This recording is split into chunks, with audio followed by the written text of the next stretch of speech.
Hello, welcome dear students. आपका इस नए वीडियो में स्वागत है। जैसे कि मैंने प्रीवियस वीडियो में आपको बताया था कि किस तरह से वो अल्फा बीटा, ठीक है, गामा, ठीक है, डिकेज हुए और किस तरह से पता चलता है कि क्या होता है, उनकी मैंने प्रॉपर्टीज करवाई थी। अब मैं आपको डीके लॉ की मैथमेटिकल फॉर्म करवाऊंगा, ठीक है। या एग्जाम में पूछा जाता है कि what is decay law, give its mathematical expression.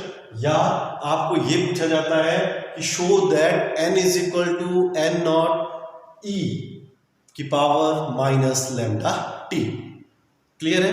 अब करना क्या है, हमने इसको मैथमेटिकल करना। अब आपको पता, जहां पे डिसइंटीग्रेशन होगी तो जो एट प्रेजेंट उसके पास नंबर ऑफ एटम्स है वो रिड्यूस कर जाएंगे डिसइंटीग्रेशन के बाद, कम हो जाएगा उसका, ठीक है। डीके जब होगा, डीके मतलब कम होता हुआ, घटता हुआ। तो स्टार्टिंग में मान लेते हैं कि स्टार्टिंग में जो नंबर ऑफ एटम्स वहां पे प्रेजेंट थे दैट इज एन नॉट, और टाइम कितना था उसका t, ठीक है। फिर डीके हुआ, डीके होने के बाद किसी भी टाइम t पे जो नंबर ऑफ एटम्स हो कितने थे, n। लगा पता? क्या कहना सबसे पहले क्या लिखेंगे, अगर वर्डिंग लिखनी है तो consider N radio active substance having n number of atoms, ठीक है, एट टाइम t। इनिशियल मतलब स्टार्टिंग में, तो स्टार्टिंग में टाइम कितना होगा, 0, ठीक है। आफ्टर अ टाइम t, ठीक है, when decays occur, so number of atoms decreases to n। Clear. फिर हम क्या मान के चलते, at an instant for a time dt, ठीक है, नंबर ऑफ एटम डिसइंटीग्रेटेड या number of decay that is dn। तो जो n पे हमारे पास नंबर्स थे वो कितना हो गया, कितना कम हो गया, n से dn कम हो गया। कितना हो गया, कितना कम हुआ, dn for a time dt।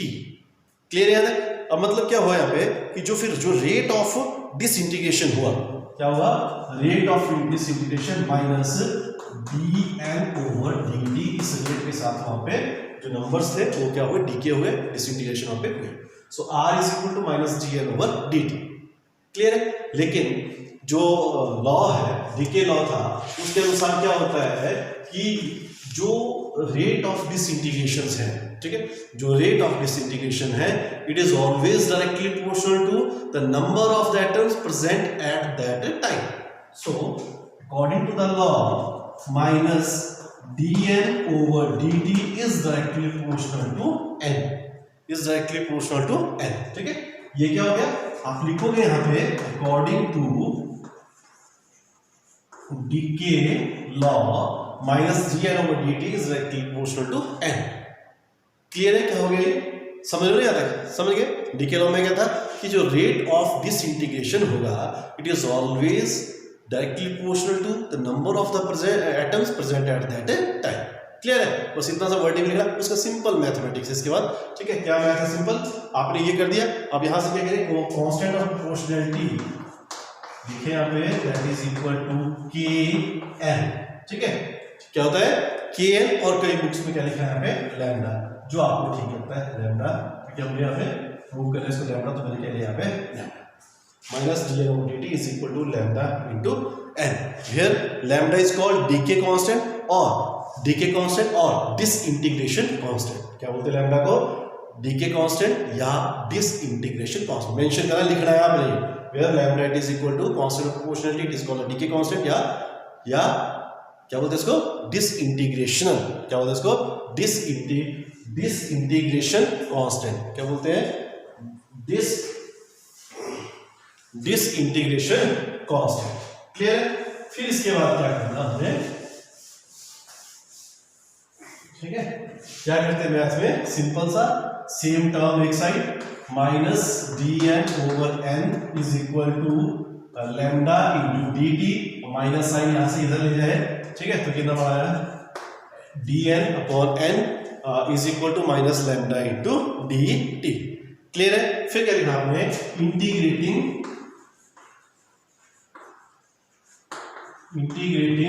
Both sides, ठीक है, इंटीग्रेटिंग बोथ साइड्स, ठीक है। इंटीग्रेट किया, dn ओवर n,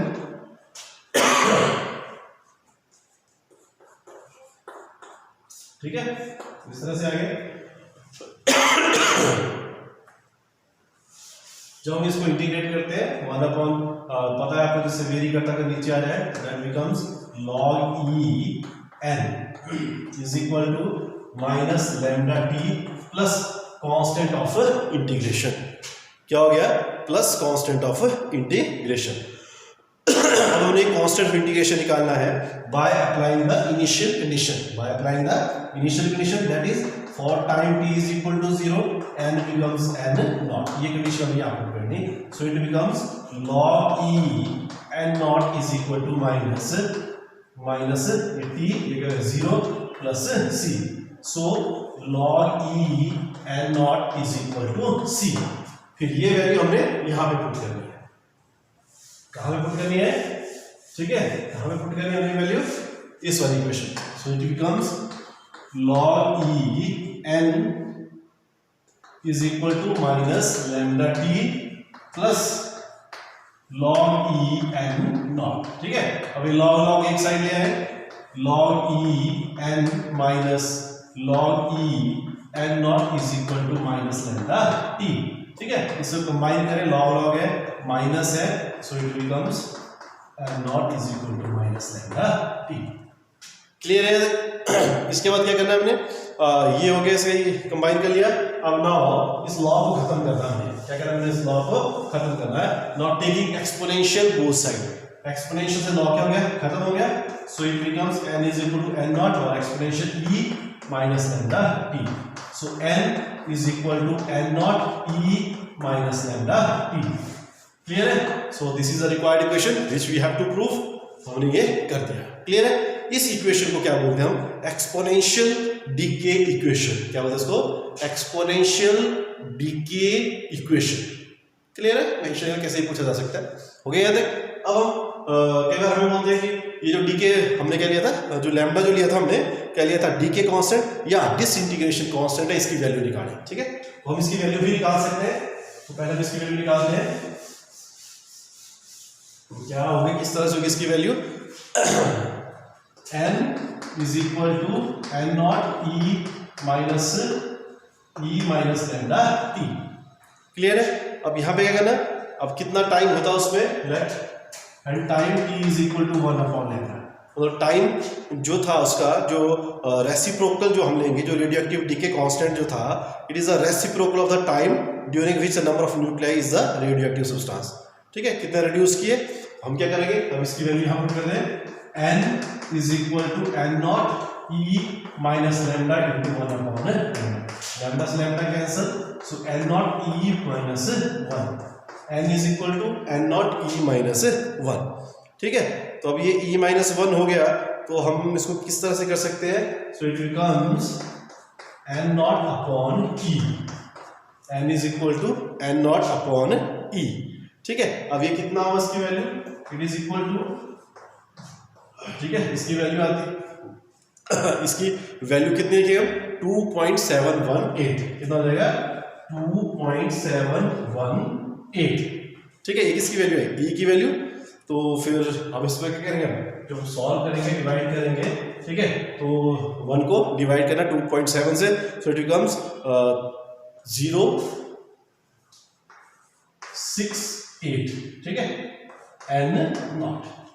क्लियर है? So n is equal to 0.368 n। ठीक है, तो इस केस में हम इसको कर सकते हैं, n की वैल्यू निकाल दो, कितने परसेंट बन गया? So it becomes 36.8% of n naught. ठीक है, बाकी जो डीके कांस्टेंट है उसका जो यूनिट होता है, यूनिट डीके कांस्टेंट का यूनिट क्या हुआ? डीके कांस्टेंट का यूनिट क्या होता है? पर सेकंड। हमने बोला it is equal to 1 upon time. So it is equal to time inverse. Clear है?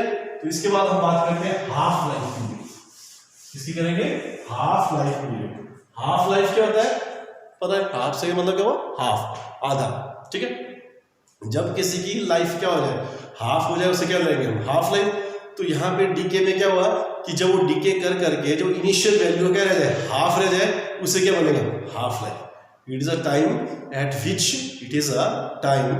विच the number of atoms reduced to half of its initial value। ठीक है, जितने नंबर ऑफ एटम स्टार्टिंग में थे उससे क्या रह जाए? हाफ रह जाए। उस सिचुएशन को, उस टाइम को बोलेंगे उसका हाफ लाइफ पीरियड। क्या बोलेंगे उसे? Half life period. सो कितना बन गया? n जो है वो क्या बन जाएगा? n naught by 2। ये जो n है क्या बन गया n नॉट बाय 2, बाकी terms as it is n naught e minus lambda t, n naught से n नॉट क्या हो गया कैंसल, सो इसको चेंज करें e lambda it is equal to 2। Clear है, आसान है कि नहीं? ठीक है, अब क्या किया हमने, वो क्या किया, ठीक है, कितना आ जाएगा ये, इट इज e लैम्डा, ठीक है, मैं आपको पूरा टाइम लेके बताता हूँ ना, ठीक है, हमने लेना फॉर हाफ, ठीक है, life n will be n naught by 2 and t will be t by 2, therefore ठीक है, क्या बन गया हमारे पास n naught upon 2 is equal to n naught e minus lambda t by 2, n naught से n नॉट कैंसिल, क्लियर है, n naught से n नॉट क्या हो गया cancel, so 1 upon 2 is equal to e minus lambda t by 2। Clear है यार? अब क्या करना हमने इसका n नॉट बाय 2 हो गया, तो हम क्या करेंगे इसको इनवर्स ले लो इसका, अभी लिखा था इसमें इनवर्स ले लो, इनवर्स में क्या हो गया e lambda t by 2 is equal to 2।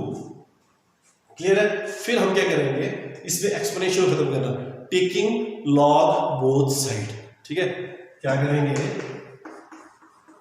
Taking log both sides, ठीक है, लॉग बोथ साइड लिया तो एक्सपोनेंशियल से लॉग क्या होगा खत्म, so lambda t by 2 is equal to log e2, कितना हो गया log e2। अब ये log e2 को हमने log 10 की फॉर्म में कन्वर्ट करना है, सो इट बिकम्स 2.303 log 10 2, ठीक है, और 2.303 इंटू log 10 2 की वैल्यू हमने निकालनी है, एंड इसकी वैल्यू जो होती है इट इज इक्वल टू 0.3010, ठीक है, इतना सा आ गया। अब आप इसे मल्टीप्लाई करें, और जब मल्टीप्लाई करेंगे तो मल्टीप्लाई करके it becomes 0.693, so it becomes 693, book से 1 भी लिखो ना, यहाँ तक लिखोगे तो वो भी चलेगा, ठीक है। सो हाफ लाइफ जो टाइम था उसका, half life it is equal to t/2, ठीक है। ये एक्चुअली थोड़ा सा सिंबॉलिकली हाफ लाइफ में 1/2 लेना है यहाँ पे, ठीक है। इसके बेस में क्या लिखना आपने 1/2, 1/2 हाफ लाइफ कैपिटल ये ना, ठीक है। टी को क्या रिप्रेजेंट किया हमने हाफ से, हाफ लाइफ, क्लियर है, सिंबॉलिक रिप्रेजेंटेशन। सो हाफ लाइफ बिकम 0, ठीक है, ये वैल्यू रहती है, इसको ध्यान से करें, न्यूमेरिकल्स में भी ये चीजें पूछी जाती है। तो ये था इस चैप्टर के बारे में। नेक्स्ट वीडियो में मैं आपको बताऊंगा न्यूक्लियर फ्यूजन एंड फिजन, और न्यूक्लियर रिएक्शन क्या होता है, और न्यूक्लियर रिएक्टर क्या होता है। सो तब तक के लिए आप ये चीजें करें। Thank you very much.